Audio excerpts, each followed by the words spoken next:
Nature Superhero Network. And I'm so excited that I get to do another interview. And it's so funny. We didn't even talk about this beforehand, Jamie, but so Jamie had commented on a post of a common connection on Instagram. And just was highlighting how awesome it was to see that this very kind of popular Instagram person posted what we do in our nature-based OT session. So that is how I got to know who Jamie was, by a post that she shared of me actually doing nature-based work with a client who is kind of famous, I guess. And so that's kind of cool. So anyway, I reached out to her because I thought it was awesome that she acknowledged that and recognized that. And of course, then I find out she's doing amazing work as well. So introducing Jamie CRUZ from California, and she's going to share a little bit about what she's doing out there in the sunshine, I'm gathering. Though it's sunny here today in Wisconsin, it's 20 some degrees, but we've had an exceptionally warm start to winter, so I will not complain. But I think I saw a picture of you with the sunshine over your shoulder, because thank you for the shout out again about support from all your fellow nature-based OTs that have mentored you in some way. So Jamie, let's hear from you about, I usually like to start with, what is your kind of nature connection? What kind of experiences have kind of led you to this path of nature OT? Okay. So I grew up in Northeast Ohio, outside of Cleveland. And we lived about a mile from Lake Erie. But we were in an urban setting. But we spent I was like an 80s and 90s kid, so most of my time was spent outside, in just our small little backyard and front yard. And very early, I can vividly remember the green turtle sandbox the traditional turtle sandbox. Yeah. We had that. I played in that thing all the time. And the little kiddie pool with the plastic slide. So we spent a lot of time outdoors. And then in the winters, we went sledding and doing all the things. My dad is more of the play-based parent. He was actually a biology major, but then he was a police officer. So I have two other sisters. So we spent a lot of our time in play, and I can vividly remember all the games that we played. And we spent a lot of time by the lake. So we had friends that had a boat and an uncle that had a boat. My grandparents lived on the lake. So we spent a lot of our time there. And Cleveland has an amazing metro park system. So a lot of our family gatherings, I come from big extended families where like no one could host that houses. So we'd meet at the park and we'd have a bonfire and we'd do picnics and bring, Subway was like the thing. So a lot of our family gatherings during the summers were outdoors, which was fun. Mm-hmm. And then my parents got a pop-up camper. So we didn't do a lot of flight vacations, mostly local camping vacations with the pop-up camper. So that was fun. And then I do have like some vivid memories. My dad would always be like, let's be on the lookout for deer when we were driving. So I'd always be looking for deer. And like anytime we were hiking, I think now looking back, he's just trying to keep us focused. Like, oh, was that a deer? And just keep walking. So we did that. And then when I was in 7th grade, my parents took us on a week-long road trip across the country, and we saw as many national parks as we could. And I just remember that was the first time, like growing up in Ohio, you have a lot of woods, everything's flat. That was the first time I saw the Grand Tetons and Rocky Mountains, and I remember that sense of awe and feeling very small. Yeah. And being and having that sense of adventure. We did whitewater rafting and horseback riding. And so all of those things kind of just shaped a lot of my childhood. And so when I had my own kids and I moved to California when back in 2007, and got married in 2008. My husband grew up out here. So when I had my own kids, it was just something I wanted to make sure was a part of their childhood too. And so that's kind of how my background with nature and how it got started. Yeah. And so do you have like favorite nature locations across the country, or is it your backyard where you are now? Or Yeah, we live we live I don't really know how to describe our climate. It's kind of, I live in the northern part of Los Angeles County, so we're right at the base of the Angeles Forest. So it's more desert. There's a lot of low-lying brush, a lot of oak trees, valleys where there's, agriculture. But we do have a lot of access to mountains up here. Like just about 30 minutes north, we'll get snow. So every once in a while we'll get a little snow here. So it's kind of we get cold, like it's in the 40s in the morning. Okay, that's But cool. we have pretty mild, summers. So I love California. It has some amazing different places to explore. We love going to the beach. But I would say the mountains draw me the most. I love hiking and just being surrounded in the forest and kind of getting that feeling of vastness and in the mountains. So hiking's probably my favorite thing to do in the woods, and just almost feeling that adrenaline rush of like, you're just this small little person in such a big space. I love that. Yeah, I love that too. So here you are. So you're an OT. So where did you go to OT Yes. school? And then, so you were an OT for a while, but then I really want to know and want to share with people, like, what was the spark that kind of shifted you to this kind of different way of delivering service or different context? So can you share, please? So I worked in the schools, and I worked at a private clinic, this, private practice SI type clinic. And so I was doing that, and then I did early intervention for a while. And I remember when I started having kids, like I had a lot of great plans to give to parents. And then I started having kids, and I thought, wow, these probably aren't realistic for a family that has 4 kids or 5 kids. And so I said, you know what, just go outside with your kids, like, go to the beach, like and let's figure out how to get your family outdoors and doing these kind of sensory based things that are more natural and just in the environment. And some of my favorite OT sessions at the clinic and schools were when we went outside, like when one family wanted their kid to learn how to ride a bike, and we had just this small little clinic space, and I'm trying to go back and forth. I go, you know what, can we meet at the bike park? Like, and our director's like, yeah, I guess so. Like, go for it. And so those little kind of sessions where I'm just like, why am I trying to do this here in this space? This isn't working. Let's, those were some very impactful sessions I had. And the parents were like, oh gosh, I didn't even know this space was here. This was awesome. Or, just doing more of the community-based outings. I was really finding that fun. But then the frustration kind of came with, like just feeling like I have to meet certain goals, and I have to speak to the insurance, and we have to, I just felt very constricted with the insurance in the school-based system. And, it is what it is. But then I started, once I had kids, I started picking up a few private clients on the side, just like acquaintances, people and that freedom of being able to actually work on the whole child and really with the families. That was another thing with the schools. I really missed the connection with the families. I'd see this kid in the classroom, but there's so much more to the child. So, and the caseloads being so big were just really hard for me, especially trying to be a parent, and I was working part-time. So it was just a lot, and I was feeling very burned out, but I was getting so much joy and fulfillment from these like 3 private clients I had. And I just thought, if I could just get maybe like 5 or 6 more private clients, I could almost make the same amount of money I was making. So just very slowly, I started kind of to think about that.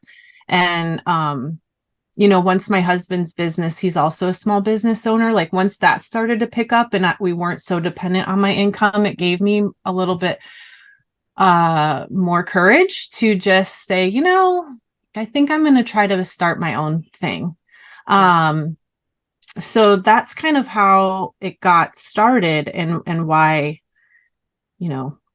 why I just thought, I want something different. Yeah. Especially, and I don't think I mentioned, but I homeschool my kids. So I really need something that's flexible.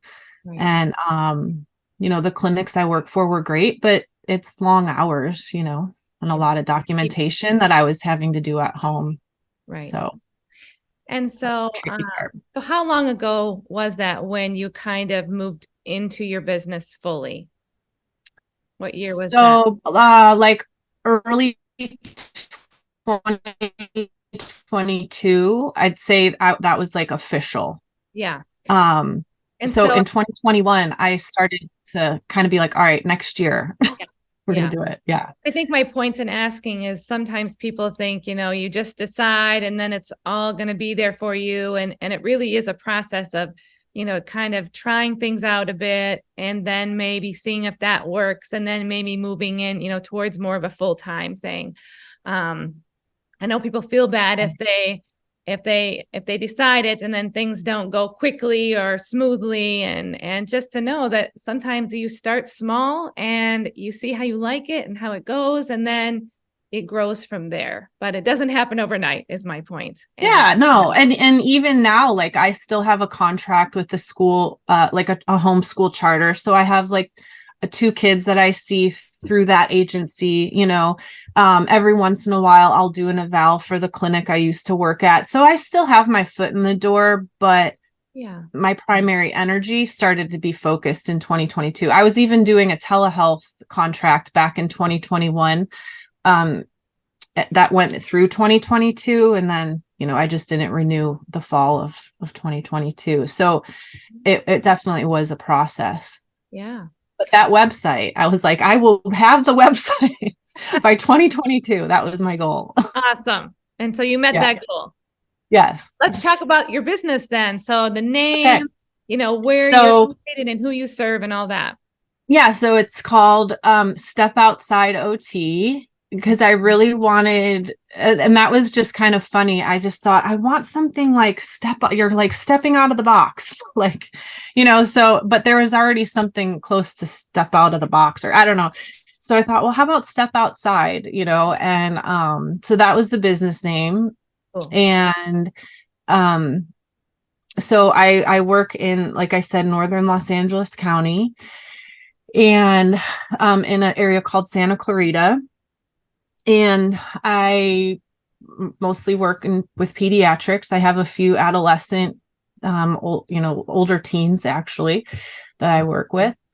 And I would say my ideal client are the kids that just don't seem to fit in. They're like the kids that are maybe don't qualify for clinic-based therapy, that are getting by just enough in school that they don't have an IEP, but yet they're struggling and really having a lot of mental health issues, Yeah. troubles with friends and self-regulation. And those are the kids that I really like to work with, because I have a kiddo like that myself. Sure. And so I think my mom heart feels for those families that just feel like their kid isn't struggling enough to get traditional services, but I see them and I see the struggle that it has on parents. So I really enjoy working with those types of kids. I have special interest in anxiety disorders, OCD, sensory processing. My background is I have an SI background, so I went through the sensory integration training with the So I live that as a parent, so I know what it feels like to just not have people understand your kid, and I get those kids. So I really enjoy working with them. And I actually run a group for boys. It's kind of like the autistic ADHD boy that's just kind of quirky. So we do social groups, and they love like glue guns and popsicle sticks. And we do creations, and we talk, and we create things, and we use kind of a growth mindset model, and we just talk about stuff that's going on. So it's been really fun to see those relationships develop, and the parents find that connection and camaraderie with a place where their kids understood and accepted. And I think that's been really fun. So I see one-on-one clients, and then I also do those small groups. And I just for fun. I love to run enrichment groups. So I have a preschool group that I do. Um, and then I have an inclusive nature program that I run for kids. And it's through this program, I'm vendored with a program called the Self-Determination Program, and it's a state-funded program that kids with diagnoses can apply for. And basically they get a budget that they can use with approved vendors for alternative. They're not considered therapies, so it's not like an OT group, but they're inclusive enrichment programs. So they can use it for Taekwondo with vendors that say, yes, we accept neurodivergent kids and we can accommodate those. So I try to, I'm really trying to grow that and allow a space for neurodivergent kids to come and connect with nature and just be accepted where they're at and participate how they can. And that's been really amazing just to hold that space for families. And so is that something the family qualifies for based on diagnosis or financial need? I mean, I'm wondering. I think it's more based on diagnosis. Okay.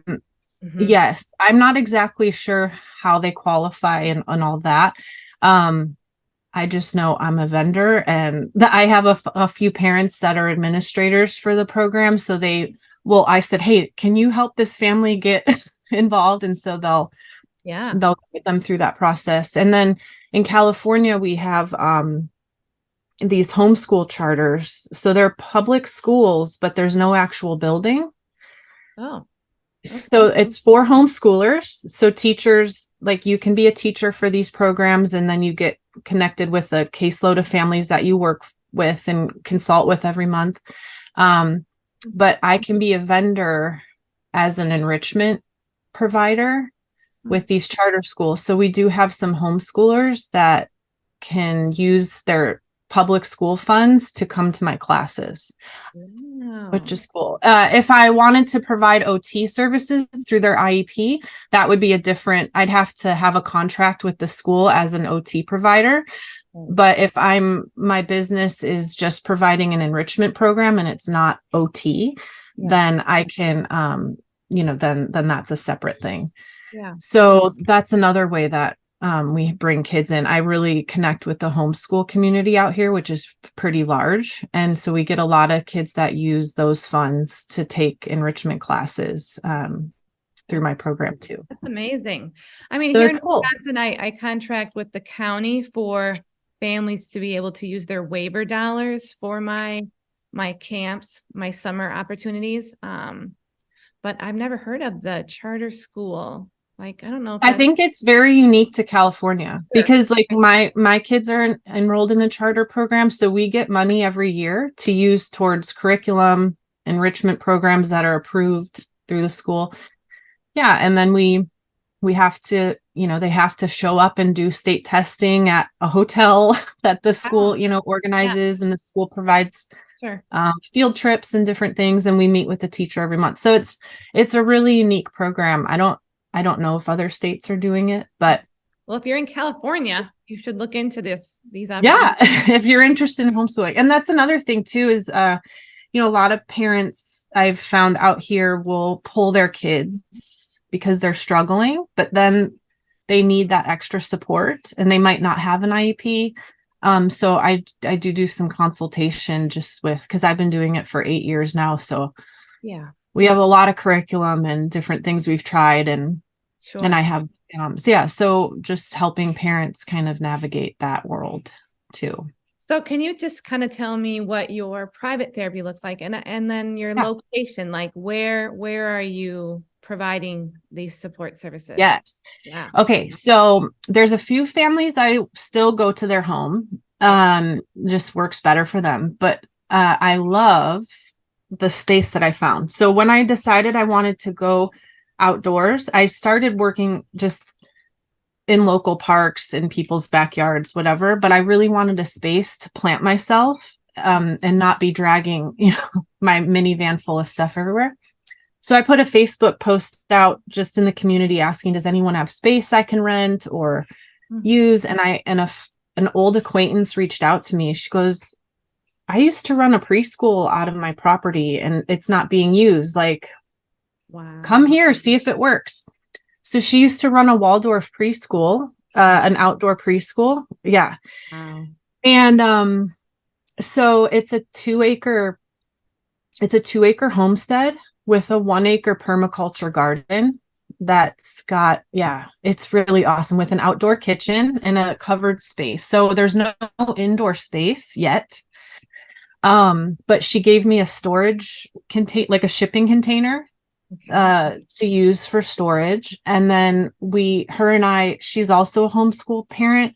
So her and I developed this Garden Wonders program together where we taught kids about different plants in her garden, and then we'd bring the plants to the kitchen and we'd do something with the plant and then do an art project and games.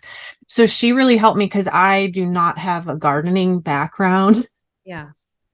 Even cooking, like I'm still learning a lot. So she's taught me so much. She's actually a huge resource. And I've taught her about neurodivergent kids and how to run groups. She never really had that experience.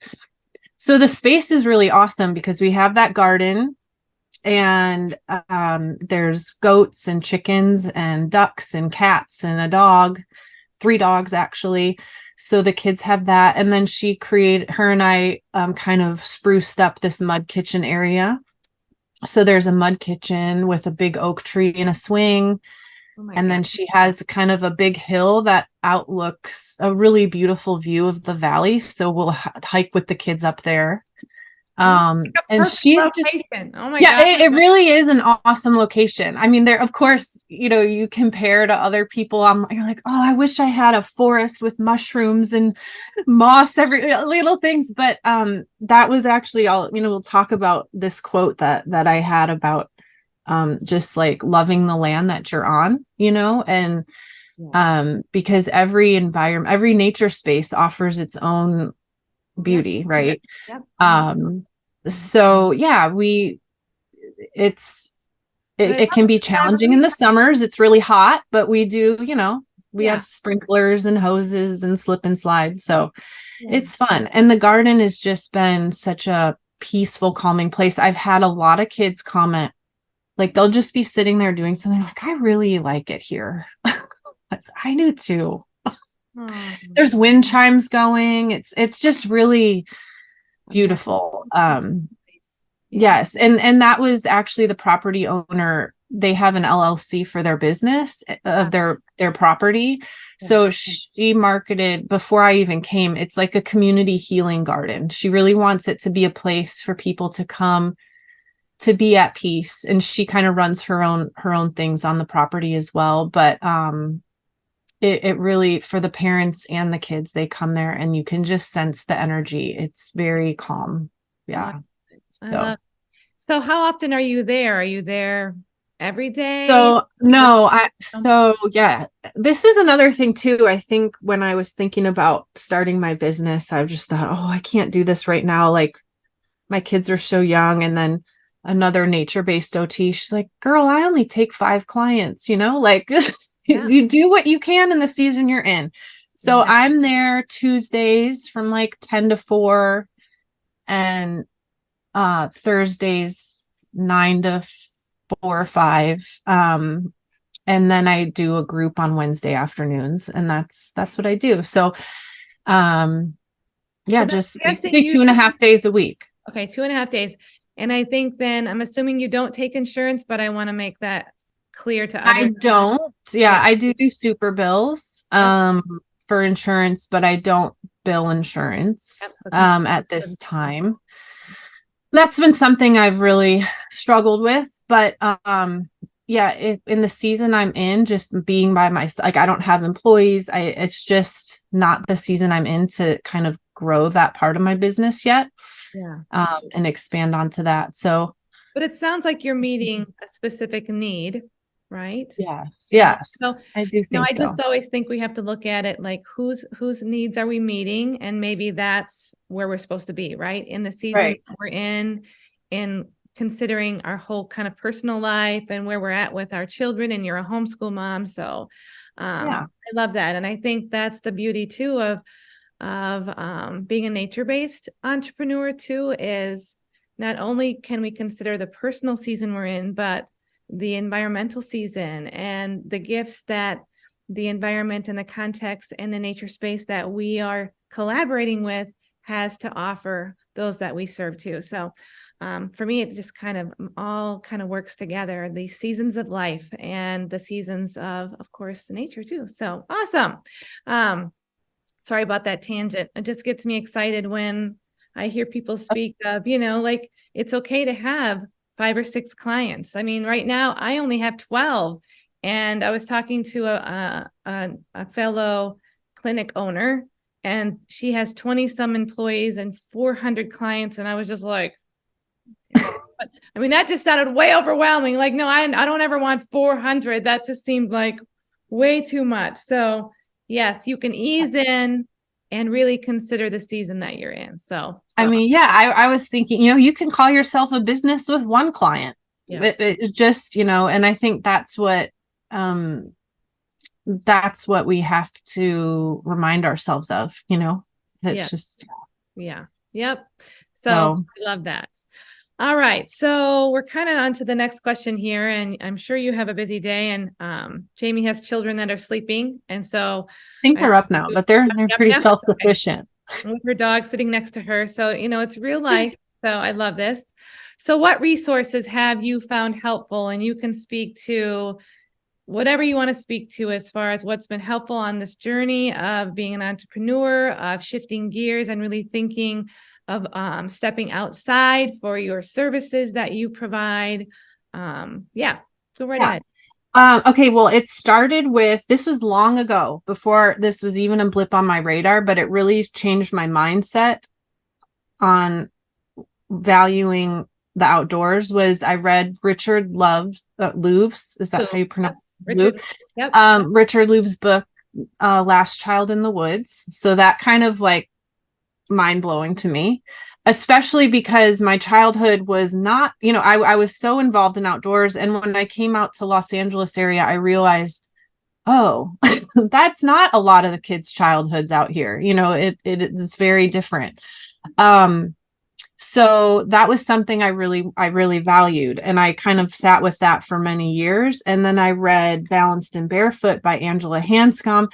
And I listened to one of her talks on OT.com. And I was like, I've mentioned this before in other talks. I literally had heart palpitations. I'm like, this is what OT should be for me, at least. And I just said, I want to do this. I want to bring nature into my OT practice. I didn't know what that would look like at the time. So I was, considering doing Timber Nook and things like that. But then I thought, well, wait, there has to be other OTs doing it. So I just really got on Instagram, Facebook. I just started scouring who are the other nature-based OTs. And I just kind of put myself out there, like, how long have you been doing this? What are you doing? So, a lot of Instagram people. So like nature-based therapists. I know I reached out to you, but there's like a nature-based therapist Instagram handle that's run by a few OTs.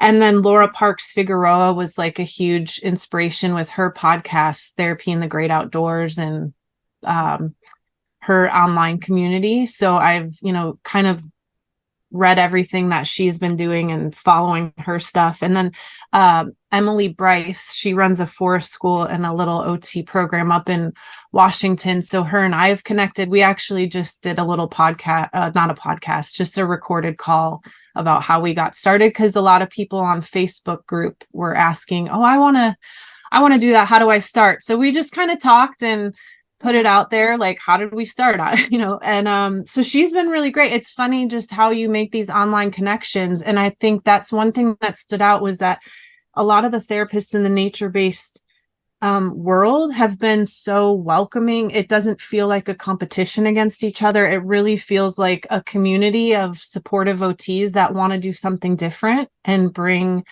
connection to not only our clients, but within each other. So it really is awesome. And I attended a Grounded to Grow retreat that was run by Marika and Angela. Angela from Tree Line Enrichment, and there's a few others I'm blanking, but and I feel so bad if they see this. They're all just so wonderful, everyone that ran it. Yeah. Um, and so that was just an amazing experience to learn from all these different OTs that come with different skill sets. And, um, you know, everybody lives in different parts of the country. Even, there's a few from Canada. So it's just like, how do you deal with snow? How do you, what do your sessions look like, when there's a hurricane? Yeah.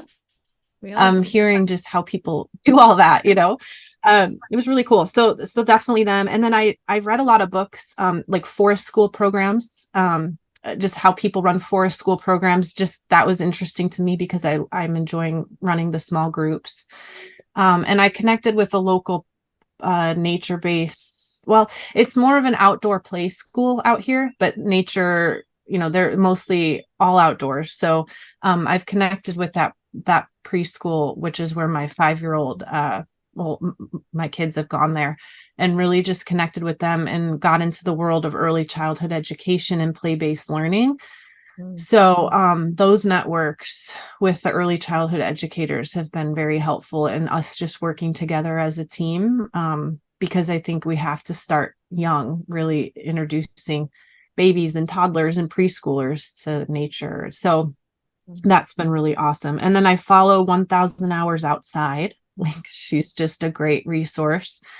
And I've learned a lot from her podcast. So yeah, I think just social media, like, unfortunately, is where I've gotten most of my resources. Yeah. So it's a great way to connect with people and see what other people are doing. I mean, I always think that too. And yeah, I interviewed Emily.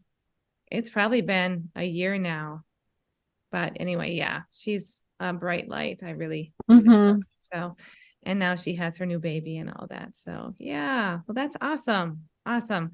Let's see, what else do you want to share? Any other words of wisdom? Advice? Yeah. I mean, I think we like, mention, just start, like, if people want to get into nature-based OT, I think you don't have to have the whole business plan solidified, have an idea of what you want. And I think really this was something I really took away from OT school, is really assess the needs of your community. Really look what is missing in your community, and think about those needs and what you can fulfill, and being mindful of the season you're in. Of course, I want to do all the things, but just this year, what can I do to help our community? And start with that, even if it's one group or one client. You just start small and grow from there. And I think just network and ask a lot of questions. I love when people, I've had a few people reach out to me and ask how it got started. I go, I almost have a little imposter syndrome. I'm like, I don't know. I'm still figuring out how to do all this, but that's where it starts, is where we kind of network and just ask questions and not be afraid to learn something new. Because we're always learning and growing. And that's been actually what's kept me from burnout, is like, oh geez, this is like a whole new, it almost feels like a whole new career in some ways, so yeah, just don't be afraid. And I think partnering with local community programs like preschools, homeschool groups, parks and recs, there's some really amazing nature programs out here that I'm like, do you guys, how do you handle neurodivergent kids that want to come to your programs? And I don't know. It's like, well, I'm your girl. I can help you, That kind of, because I was thinking in my head, people are going to be saying like, well, what do you say? What was the words? You just call them up and tell them who you are. But so your approach was to say, hey, how do you navigate children who have neurodivergent brains who want to come to your program? And what does that look like? And how do you support them? And so would you say that's kind of what you did? Yeah, or just say, hey, I'm a local therapist. I work with kids, in the community, trying to connect with nature. Do you guys ever have families where you struggle with maybe like behaviors, or just, where you're feeling a little bit overwhelmed with some of the behaviors you might see in your groups? And a lot of times they're like, they say, oh yeah, we kind of let the parents take care of it. I said, well, if you ever want to do an in-service or, would like me to come out and job shadow, I've actually connected with a local forest school for that reason. They want to be inclusive, but they don't necessarily have the skills right. or the training. So they've connected with me and another OT to kind of just do some mentoring with their, they call them like facilitators, their teachers for the program. So I just feel like that consultative role is also very vital, And I love that you mentioned imposter syndrome because, I've been doing this a while and, you put your stuff out there, but that you don't know everything, because I do think this is, you have your OT skill set, but then as you learn skills when you're collaborating with nature, that's a whole different thing and a different way of thinking about therapy. And so, yeah, and I still think it's in its infancy as we figure things out. And so I think that's a part of this sharing, right? Just saying out loud, like we are all learning. And I do love the collaboration and the different people that have kind of popped up to support and kind of lead the way. So so it's really fun to be a part of, in my opinion. So yeah. I mean, it's funny because I grew up camping, and just at this Grounded to Grow retreat, somebody like, I'm like embarrassed to share that they brought like this magnesia, or is it magnesium that you use to light the fires? Yep. I Okay. thought it was flint and steel. It's not flint and steel. No, I know. It's rod. I knew it was a ferro rod and a striker, but I just assumed that the common name was flint and steel, even though I remember as a kid using flint and steel, like this little thing with the steel. Yes. Yeah. And it was harder to light the fire. And so now they have the ferrocerium, which is the rod and the striker, and the rod has the ferro on it. That is the inflammatory, piece of the fire starting. So yeah, it's those little tidbits. I'm like, oh my gosh, how have I not known this my whole, and just, learning those new little skills of like fire starting, or, I don't know. That's been really exciting for me, because I'm like, well, it's a life skill that I'm learning new, Yeah. So, and when growing up, we did a ton of camping. That was kind of our, that was our vacation. So I remember trying to light fires, but usually I can remember my dad trying to teach us flint and steel, and it was really tricky. And then we just moved to matches. Yeah.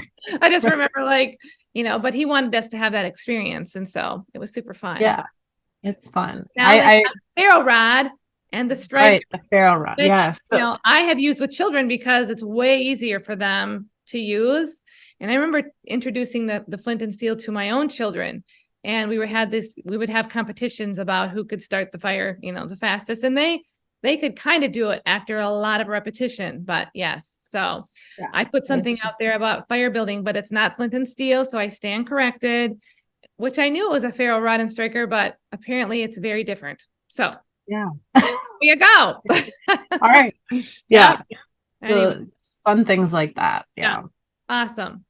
All right. So I think we are nearing the part where if you have a quote to share of inspiration or something that keeps you going or inspires you to continue the work that you're doing, I would love for you to share. Yeah. Well, this is from Angela Hanscom, who's an OT and wrote Balance and Barefoot. But she said, the outdoors offers limitless potential to young children. It becomes a place where they can go to relax their mind, be inspired, and to dive deep into the world of imagination.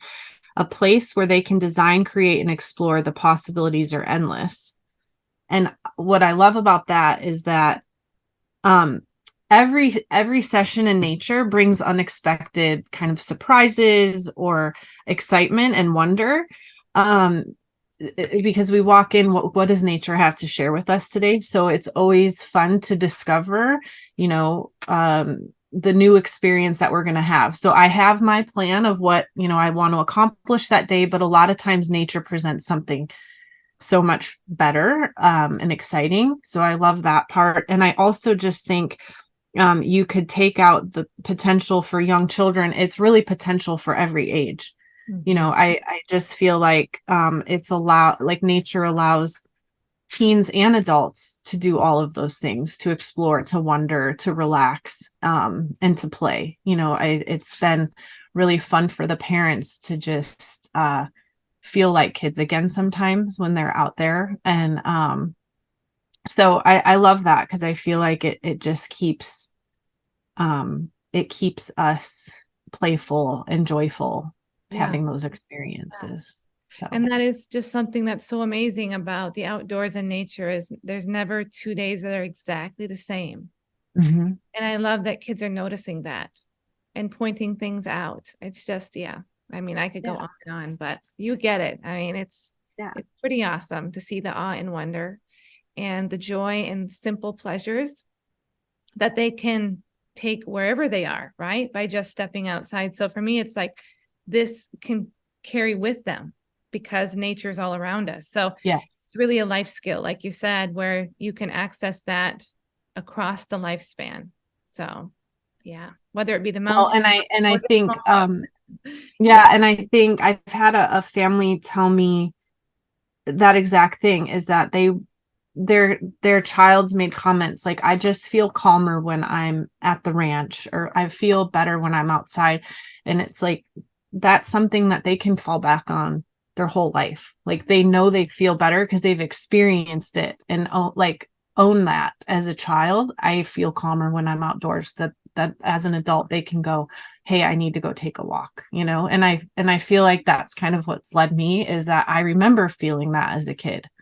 Right. So exactly. So it's a natural space that we have access to. Even if it's limited, we still have the sky, we still have birds we can look at. And so even in an urban setting, just being outdoors and taking a walk, it's amazing. So and there's so many cities now that have these green spaces. So yes, it's becoming more of a focus, I feel like, in many cities. So let's hope that continues as well. All right. Well, thank you so much, Jamie. Thank you for having me. California and Step Outside OT, right? And so I'm assuming you said you have your website, and people can kind of look you up on Instagram. Yeah, just StepOutsideOT.com or StepOutsideOT. And I will link all that in with this YouTube video, so people will have access to that as well. But thank you again so very much for agreeing to share who you are and what you do and what led you on this path to nature-based OT. So thanks so much. Thank you. Okay.